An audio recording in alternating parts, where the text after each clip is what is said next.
জাতীয় কবি কাজী নজরুল ইসলামের ১২৭তম জন্ম জয়ন্তী উপলক্ষে বাংলাদেশ শিল্পকলা একাডেমিতে শুরু হয়েছে ৪ দিনব্যাপী নজরুল নাট্যোৎসব ২০২৬ চর্চা কেন্দ্র বাঁশুরী আয়োজিত এই উৎসবে নাটকের পাশাপাশি থাকছে নজরুল সঙ্গীত আবৃত্তি ও নৃত্যানুষ্ঠান।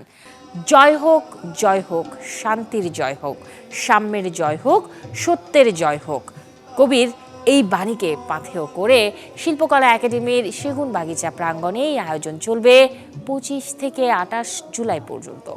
উৎসবের উদ্বোধনী সন্ধ্যায় জাতীয় নাট্যশালার মূল মিলনায়তনে মঞ্চস্থ হয় সাজ্জাদ সাজুর নির্দেশনায় বাঁশুরী রেপার্টরি থিয়েটারের নাটক বনের মেয়ে পাখি। কবির নাট্য দর্শনের অনন্য রূপায়ণ দেখতে মিলনায়তনে জমে ওঠে সংস্কৃতি প্রেমীদের ভিড়। নজরুল চর্চাকে নতুন প্রজন্মের কাছে ছড়িয়ে দিতেই এই ৪ দিনব্যাপী উৎসবের আয়োজন বলে জানান আয়োজকেরা।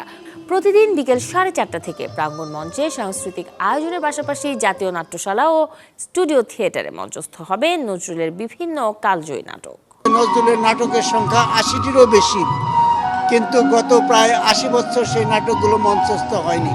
আমরা সেই উদ্যোগ নিয়েছি, আমরা সেই উদ্যোগে সবার সহযোগিতা কামনা করছি।